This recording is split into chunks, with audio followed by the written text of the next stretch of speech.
The pregnancy test sat on my kitchen counter like a loaded gun, 2 pink lines mocking everything I thought I knew about my marriage. My name is Jack Turner, and until 3 minutes ago, I believed I was about to become a father. The problem? My wife Olivia and I hadn't slept together in 4 months. Before we dive deeper into this story, I have one small request. Please subscribe, drop a like, comment, and hit that hype button to boost this channel so more people can discover these incredible Reddit stories. I stared at the plastic stick, my coffee growing cold in my hands. Olivia was upstairs, probably crafting another Instagram post about our perfect life in our glass-walled suburban Austin home.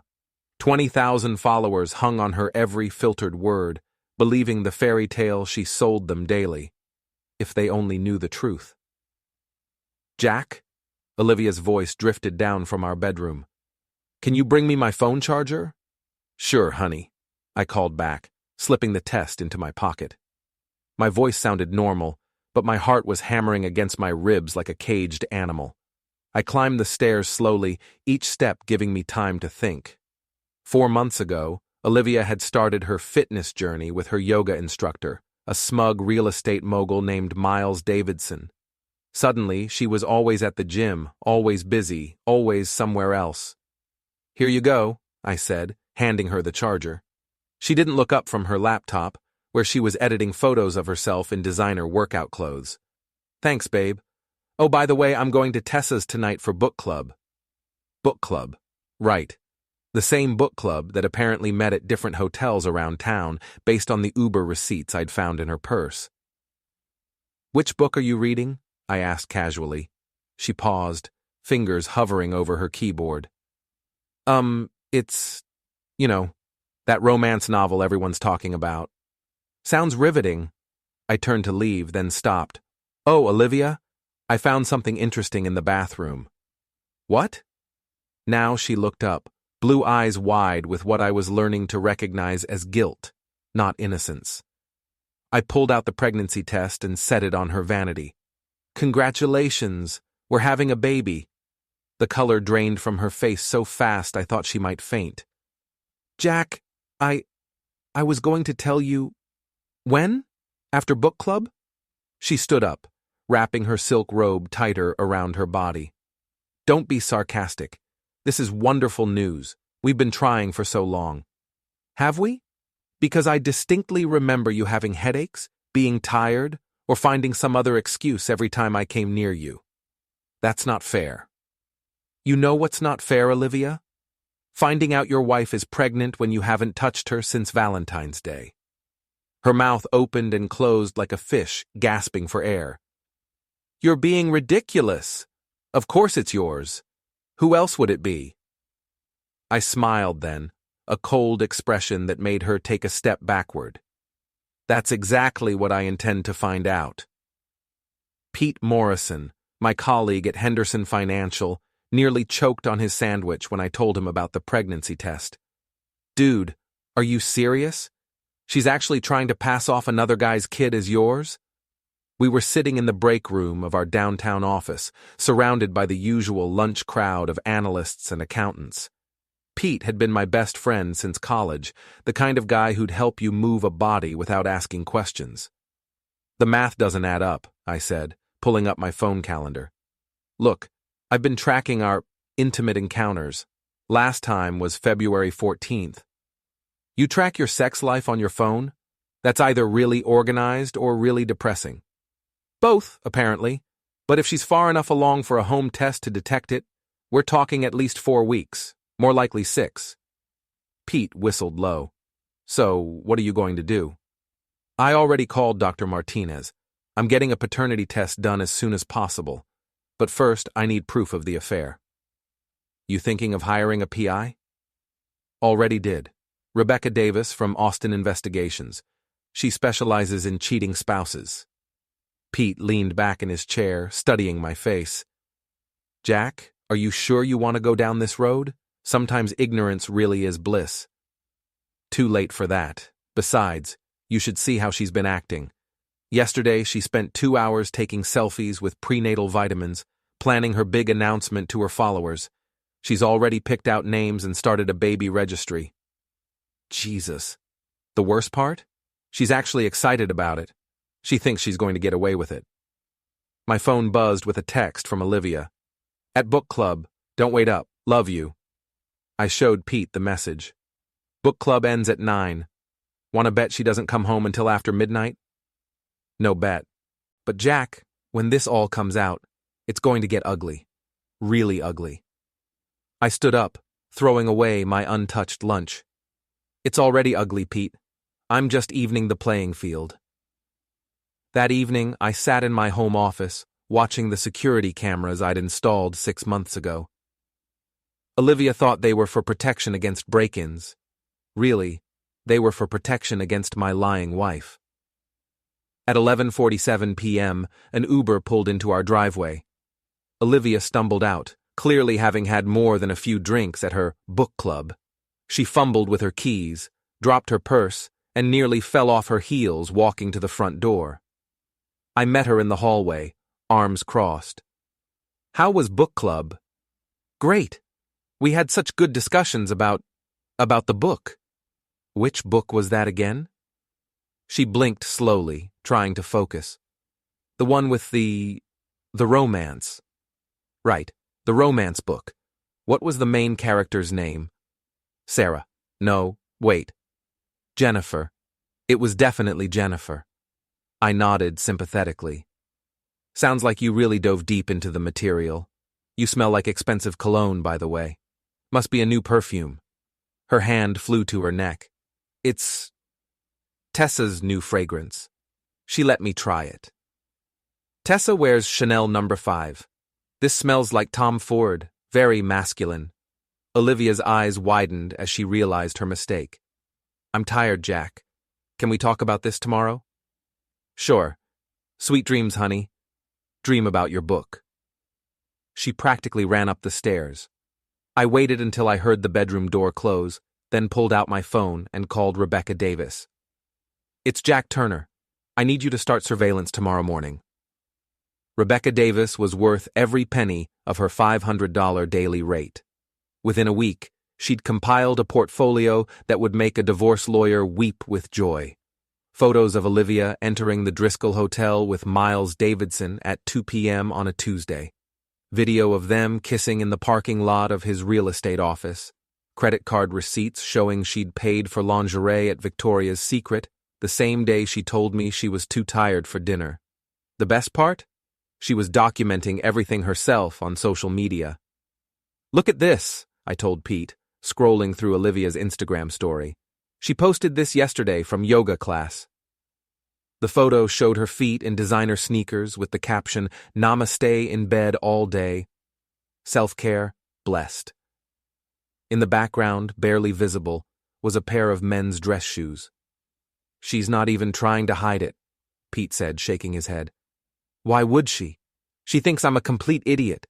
Yesterday she told me she was going grocery shopping and came back with a bag from Nordstrom and no groceries. What did you say? I asked her where the food was. She said she forgot her list and decided to just grab a few things for herself instead. Then she showed me a $300 dress she bought for her book club. My phone rang. Dr. Martinez's office. Mr. Turner, we have your test results. I stepped into the hallway, heart pounding. And? The paternity test came back negative. You are not the father. I closed my eyes, feeling a strange mix of relief and rage wash over me. Thank you, doctor. Can you email me the official results? Of course. I'm sorry, Mr. Turner. I hung up and walked back to Pete, who took one look at my face and knew. Negative? Negative. So what now? I pulled up Olivia's Instagram account, where she'd just posted a photo of herself holding the pregnancy test, with the caption, Surprise! Jack and I are expecting. Can't wait to share this journey with all of you. Blessed Ash, baby bump, husband Ash love. The post already had 200 likes and dozens of congratulatory comments. Now, I said, screenshotting everything, I burn her whole world down. That evening, Olivia was in full performance mode. She'd made my favorite dinner, lit candles, and was wearing a dress that actually covered more than it revealed for once. "I thought we should celebrate," she said, pouring me a glass of wine. "Just the two of us, before everything changes." "That's thoughtful of you." I took a sip, watching her over the rim of my glass. "I have some news, too." "Oh? What kind of news?" "I got a call from Dr. Martinez today." She froze, fork halfway to her mouth. "Your doctor? Why?" "I had some tests done. Health screening, making sure I'm in good shape to be a father." That's great, honey. Very responsible." I reached into my jacket pocket and pulled out the paternity test results, setting them on the table between us like a legal document. "Turns out I'm not going to be a father after all." Olivia stared at the papers, her face cycling through confusion, recognition, and pure terror in the span of about 10 seconds. "Jack, I can explain." "Can you?" "Because I'm really curious to hear how you explain being pregnant with another man's child while posting on Instagram about our blessed little miracle." She started to cry, which might have worked on me 6 months ago. Now it just made me angry. It was a mistake. A stupid, stupid mistake. It didn't mean anything.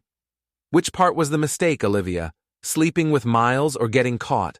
Her tears stopped abruptly. "How did you know about Miles? Really? You've been disappearing 3 nights a week for book club and yoga and girls' nights, coming home smelling like his cologne, and you thought I wouldn't figure it out?" She stood up abruptly, knocking over her wine glass. Red liquid spread across the white tablecloth. "You had me followed. I had you investigated. There's a difference." "This is insane, Jack. You're acting crazy."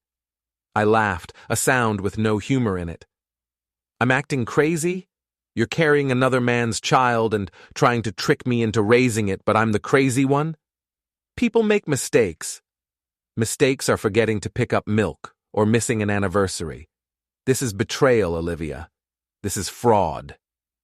She sank back into her chair, mascara running down her cheeks. "What do you want me to do?" I stood up, straightening my tie. "I want you to pack a bag and get out of my house." "Our house." "My house. Check the deed. It's in my name only, remember? You insisted we keep our finances separate." "Jack, please. We can work through this. I'll end things with Miles. We can go to counseling." "You're right about one thing. You will end things with Miles. Because tomorrow morning, I'm filing for divorce. And then I'm going to make sure everyone knows exactly what kind of person you really are."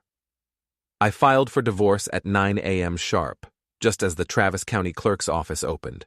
By 10 a.m., I'd changed all the passwords on our joint accounts and transferred half the money to my personal account, exactly what I was legally entitled to do. By noon, Olivia was blowing up my phone. "Jack, what the hell? My cards aren't working." "That's because you no longer have access to my money." "Our money." "Check the account statements, Olivia. 90% of our savings came from my salary. You contributed your Instagram sponsorship money, which amounts to about $3,000 over 2 years. You can't just cut me off." "Actually, I can. I've left exactly half of everything in the joint account. You're welcome to it." "Half of what? There's only $2,000 in there." Funny how money disappears when you're buying designer clothes and hotel rooms, isn't it? I hung up and immediately called Pete. "Phase 2 is in motion. You ready for this?" "Dude, I've been ready since you told me about the pregnancy test. What do you need?"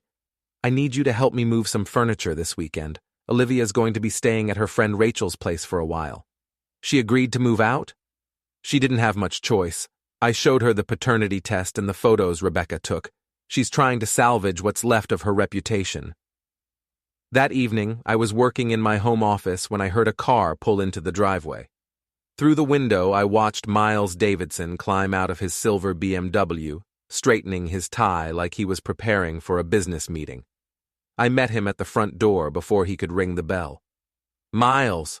What a pleasant surprise. He was taller than me by about 3 inches, with the kind of artificially white teeth that screamed expensive dentistry. His suit probably cost more than most people's rent. We need to talk, Turner. Do we? I can't imagine what we'd have to discuss.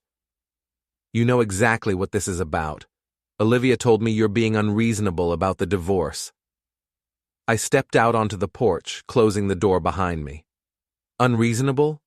That's an interesting word choice. I'd say I'm being remarkably reasonable considering my wife is carrying your child. His jaw tightened. That's between Olivia and me. Actually, it became my business the moment she tried to pass your kid off as mine. Tell me, Miles, does your wife know about your extracurricular activities? The color drained from his face. Leave Sandra out of this. Why? You didn't leave me out of it when you started sleeping with my wife. Look, Turner, I came here to make you a deal. Olivia says you want her out of the house. Fine. I'll set her up in one of my properties, but you need to stop making threats. I laughed. Threats? I haven't made any threats. I've simply filed for divorce and protected my assets. Everything I've done is completely legal. The private investigator was hired to document adultery for divorce proceedings. Again, completely legal. Miles stepped closer, trying to use his height to intimidate me. You're playing with fire, Turner. I have connections in this city. I can make your life very difficult. Are you threatening me, Miles? Because that would be illegal. I'm giving you friendly advice. I pulled out my phone and showed him the screen. Good thing I'm recording this conversation then. You know, for my own protection. His face went white. You son of a jerk. Now that was definitely a threat. Thanks for that. Miles turned and stalked back to his car, but not before I called out, "Give my regards to Sandra. I'm sure she'd love to hear about your new family." He peeled out of my driveway fast enough to leave rubber on the pavement. I went back inside and immediately called Rebecca Davis. I need you to expand the surveillance. Include Miles Davidson and his wife Sandra. I have a feeling things are about to get very interesting. The text came from Tessa Morrison at 2 p.m. on a Thursday. We need to talk, all of us. Rachel's house, 7 p.m. tonight. Tessa had been Olivia's closest friend for 3 years, ever since we'd moved to Austin. Rachel was newer to the group, but she'd quickly become Olivia's partner in crime for shopping trips and gossip sessions. I knew this was coming. Olivia had been staying at Rachel's house for a week, and I'd heard through Pete that she was trying to rally her friends to her side. You sure you want to do this? Pete asked when I told him about the meeting. It's going to be 3 against 1. Actually, I think it might be 2 against 2.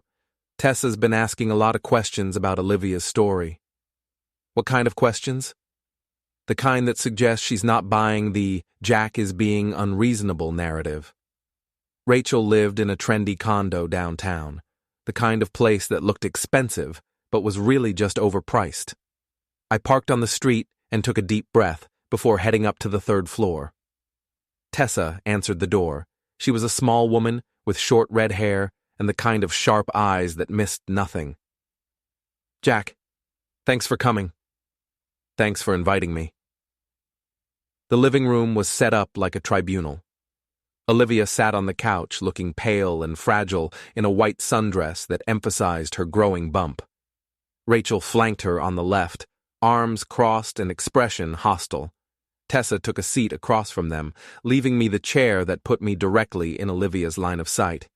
So, Rachel started before I'd even sat down. Olivia told us what you did. Freezing her accounts, hiring investigators, threatening her. This is really low, Jack, even for you. Even for me? That's interesting, Rachel. What exactly do you think I'm capable of? Don't play dumb. You're trying to destroy her reputation just because your marriage didn't work out. I pulled out my phone and set it on the coffee table. Actually, I'm documenting adultery for divorce proceedings. There's a difference. You had her followed. Olivia spoke for the first time, her voice shaking with what I assumed was supposed to be righteous indignation. I had you investigated, and it's a good thing I did, considering you were trying to commit paternity fraud. Tessa leaned forward. Olivia, Is that true? Is the baby not Jack's? Olivia's eyes filled with tears. It's complicated. No, it's really not, I said, pulling out the paternity test results. These are from Dr. Martinez's office. Conclusive DNA evidence that I am not the father of Olivia's child. Rachel snatched the papers from my hand, scanning them quickly. Her expression shifted from anger to confusion to something approaching horror. Olivia, you told me Jack was refusing to take responsibility for his own child. It's not that simple. It's exactly that simple, I said. She's been having an affair with Miles Davidson for months. She got pregnant. She tried to pass the child off as mine. When I found out, she lied about it. She's still lying about it. Tessa stood up abruptly. I need a drink. Anyone else? I'll take a wine, Rachel said weakly. Water for me, I said. Olivia? I can't drink. I'm pregnant, remember? The silence that followed was deafening. Tessa returned with drinks and sat back down, studying Olivia's face. How long? How long what? How long have you been sleeping with Miles?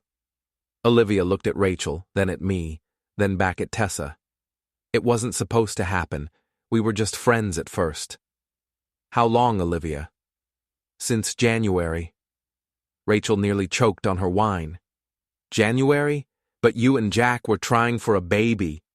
We weren't really trying. Jack was always working and I was lonely and Miles was there. I laughed, a bitter sound that made everyone look at me. I was working to pay for this house, your car, your shopping trips, and your lifestyle, while you were screwing around with a married real estate agent. Don't talk to her like that, Rachel snapped. Like what? Honestly? Tessa set down her drink and looked directly at Olivia. Did you really try to make Jack think the baby was his? I hoped maybe it could be. The timing was close. The timing wasn't even remotely close, I said. We haven't been intimate since February 14th. I have it documented. You documented your sex life? Rachel asked, incredulous. I documented everything. Her lies, her excuses, her mysterious disappearances.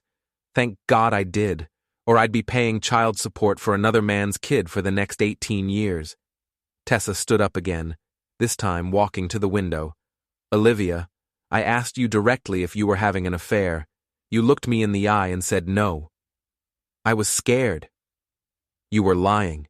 There's a difference. Rachel was reading through the paternity test results again. This is really bad, Olivia. You could have been charged with fraud. I wasn't trying to defraud anyone. Yes, you were, I said quietly.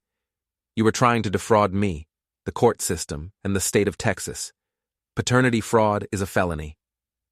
The room went silent again. Finally, Tessa turned around. Jack, what do you want from her? I want a clean divorce. I want my house, my car, and my savings account. She can have whatever she contributed, which isn't much. That's it? That's it. I don't want alimony from her, and I sure as hell don't want to pay alimony to her. I just want her out of my life. Olivia started crying harder. Jack, please, I made a mistake. We can work through this. No, we can't. You didn't make a mistake, Olivia. You made a series of calculated decisions over several months. You chose to have an affair. You chose to lie about it. You chose to try to trick me into raising another man's child. Those weren't mistakes. That was malice. Rachel set down the test results and looked at her friend. Olivia, honey, I think you need to give Jack what he's asking for. Rachel! No, listen to me. He's being more than fair. He could have had you arrested. He could be demanding money from Miles. He could be making this a lot worse for you. Tessa nodded. She's right. Jack, if Olivia agrees to your terms, will you keep the details private? I considered this. I won't post anything on social media or talk to reporters, but I won't lie for her either. If someone asks me directly why we're getting divorced, I'm going to tell them the truth. That's fair, Tessa said. Olivia looked up at me through her tears. And if I don't agree? I smiled, but there was no warmth in it. Then I'll see you in court, and everything becomes public record. She closed her eyes. Fine. You win. I didn't win anything, Olivia. I just didn't lose everything. The divorce was finalized on a Tuesday morning in October. Olivia didn't contest anything, which made the process surprisingly quick. She got her car, her clothes, and about $15,000 from our joint savings. I got everything else. She was showing now, 5 months pregnant, with Miles Davidson's child. She'd moved into one of his rental properties, a small house on the east side of town. According to Pete, who heard it from Tessa, Miles was paying her rent and expenses, but he hadn't left his wife. Apparently, Sandra Davidson hired her own private investigator, Pete told me over lunch. Word is she's going to take Miles for everything he's worth. Good for Sandra. You don't feel bad for Olivia? Even a little bit? I thought about it. I feel bad for the kid. It's not the baby's fault that both parents are selfish idiots. But Olivia? No, she made her choices. What about Miles? Miles threatened me in my own driveway. As far as I'm concerned, he deserves whatever he gets. That evening, I was cleaning out the last of Olivia's belongings when I found a box of letters hidden in the back of her closet. They were from Miles, dating back to December, a full month before Olivia claimed the affair started. The letters were explicit, romantic, and damning. They detailed their relationship, their plans for the future, and most importantly, their discussions about what to do if Olivia got pregnant. In a letter dated February 20th, Miles wrote, "If you're pregnant, we'll figure it out. Jack will never suspect anything if we're careful. He's too trusting." I photographed every letter and sent them to my lawyer. 2 days later, my phone rang. It was Sandra Davidson.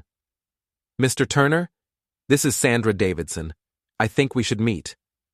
We met at a coffee shop downtown, neutral territory. Sandra was an elegant woman in her 40s, with silver hair and the kind of poise that comes from years of dealing with difficult situations. "I want to thank you," she said, after we'd ordered our drinks. "For what?" "For being honest. When you told Miles to give me your regards, I knew something was wrong. I hired an investigator the next day. I'm sorry you had to find out this way." She smiled sadly. "I'm not. I suspected for years, but I never had proof. Now I do." "What will you do?" "I'm divorcing him. My lawyer says I'll get the house, half his business assets, and alimony. Miles built his company during our marriage, so I'm entitled to half of everything." "Good for you." "There's something else. The investigator found out that Olivia isn't the first affair. There have been at least 3 others over the past 5 years." I wasn't surprised, but it still made me angry. She thought she was special. They all did. Miles has a pattern. He targets married women, makes them feel desired and appreciated, then discards them when things get complicated. Except this time things got really complicated. Sandra nodded. "A baby changes everything. He can't just walk away from this one." We sat in comfortable silence for a moment, 2 people who'd been betrayed by the same man.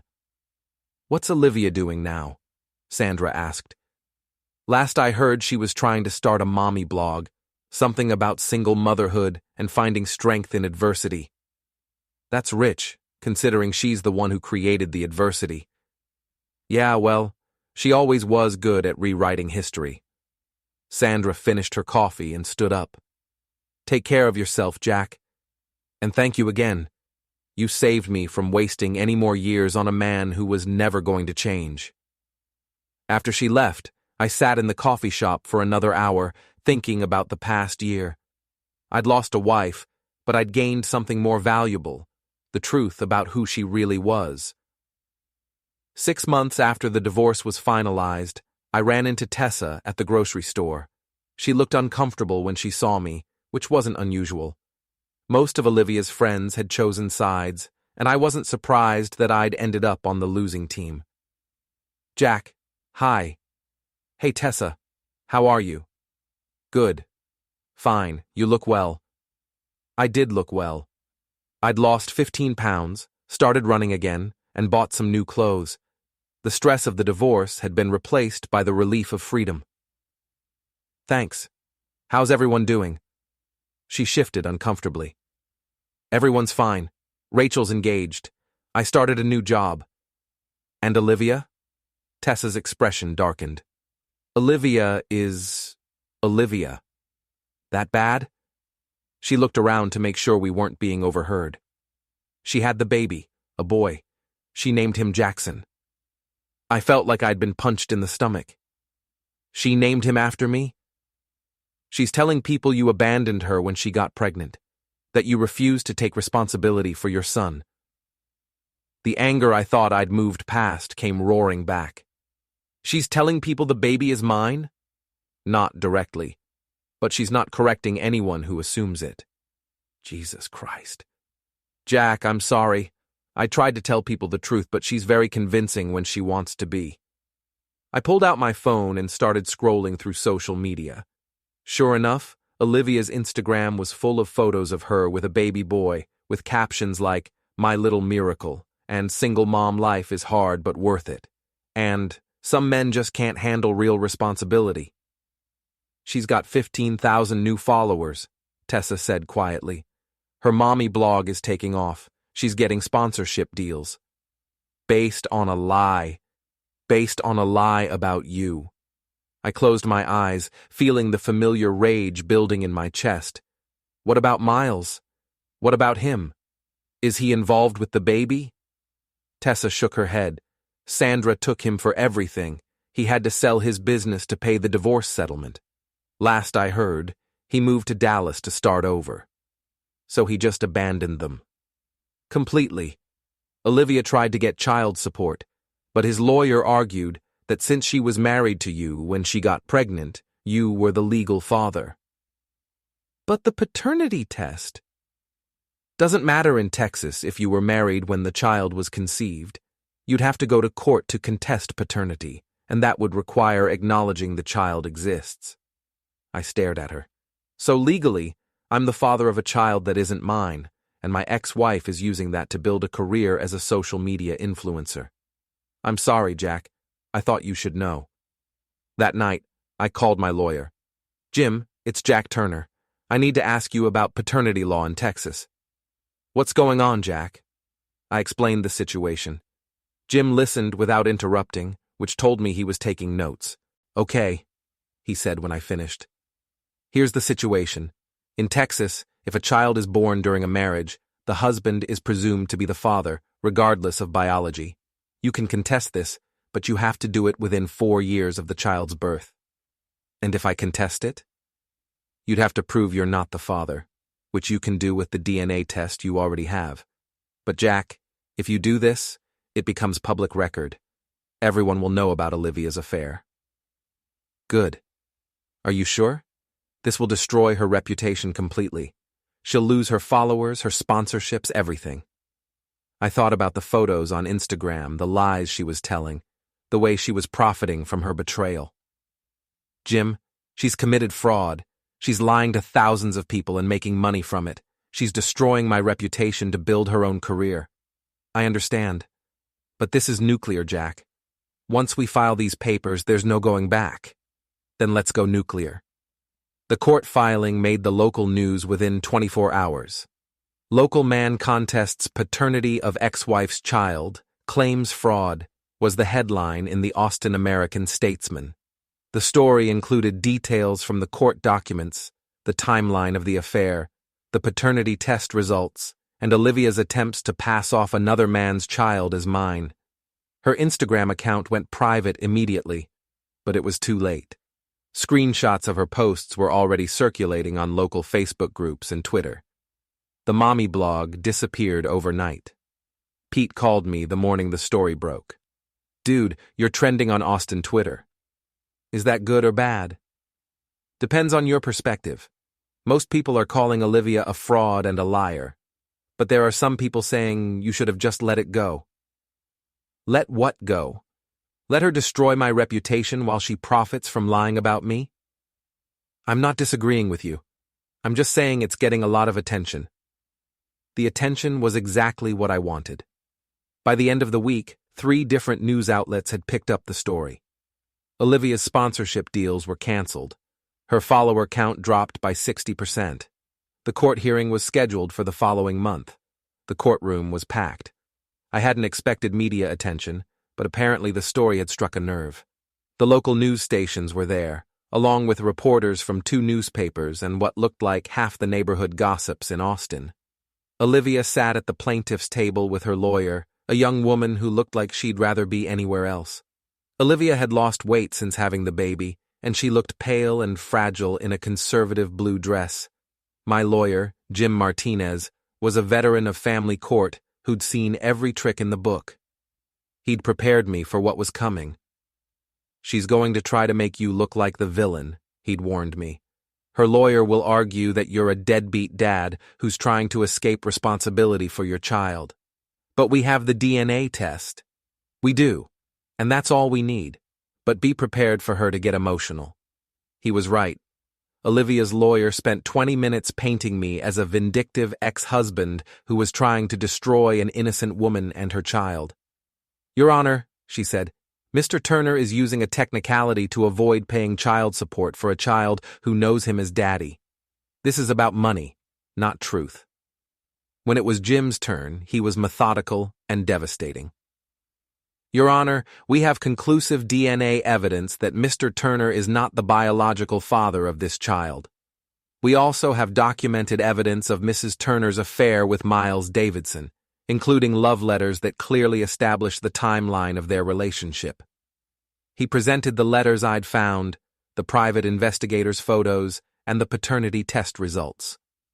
Furthermore, Mrs. Turner has used her false claims of abandonment to build a social media following and secure paid sponsorships. She has profited financially from lying about Mr. Turner's relationship to this child. The judge, an older woman with silver hair and no patience for nonsense, reviewed the evidence carefully. "Mrs. Turner," she said finally, "do you dispute the DNA evidence?" Olivia's lawyer whispered something to her. Olivia shook her head. "No, Your Honor." "Do you dispute that you had an affair with Miles Davidson?" Another whispered conversation. Another headshake. "No, Your Honor." "Do you dispute that you attempted to pass off Mr. Davidson's child as Mr. Turner's?" This time, Olivia started crying. "I was scared, Your Honor. I didn't know what else to do." The judge's expression didn't soften. "Mrs. Turner, fear doesn't justify fraud. You attempted to deceive your husband, the court system, and the public. You've profited from these lies while damaging Mr. Turner's reputation." She turned to me. "Mr.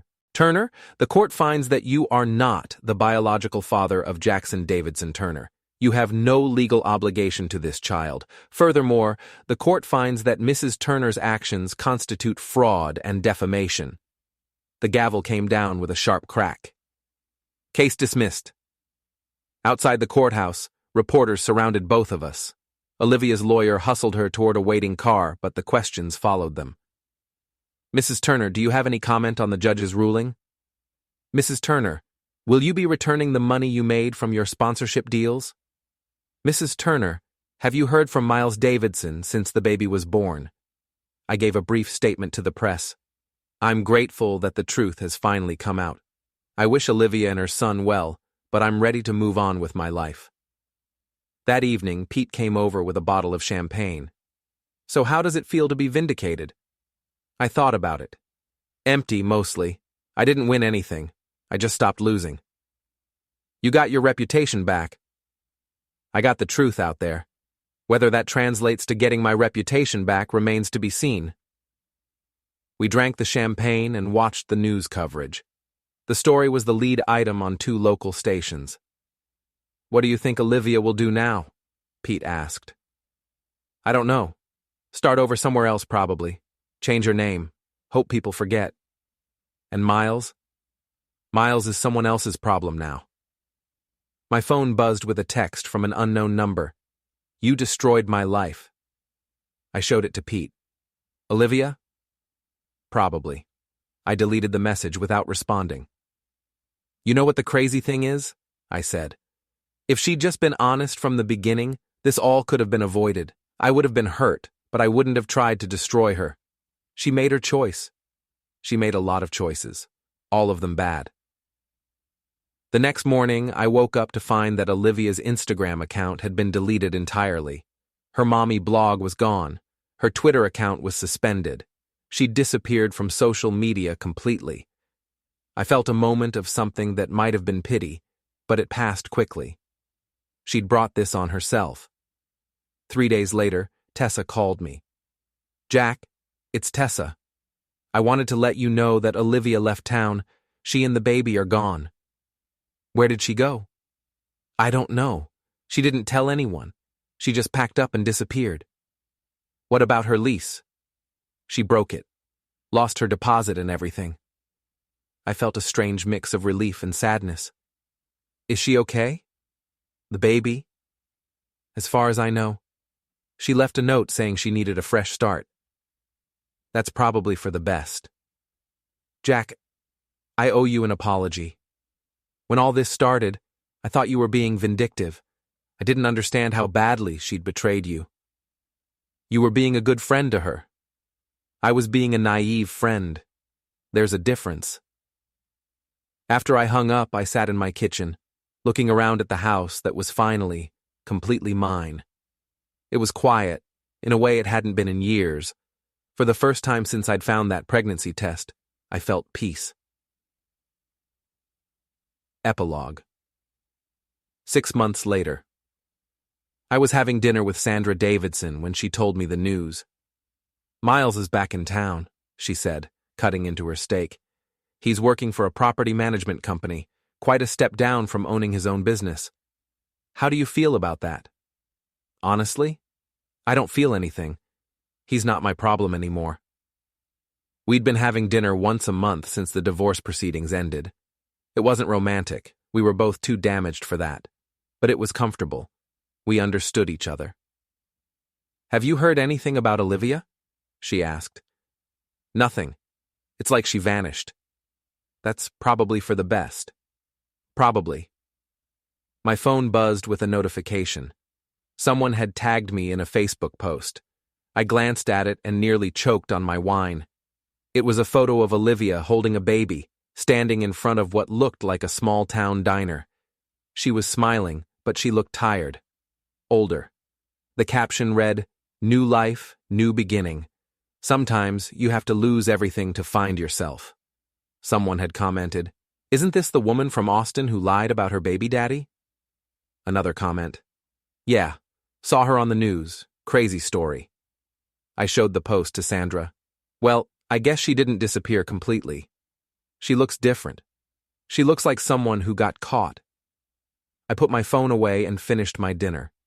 Whatever Olivia was doing now, wherever she was, it wasn't my concern anymore. I'd gotten my life back, my reputation back, and most importantly, my peace of mind back. Sometimes the best revenge is simply living well.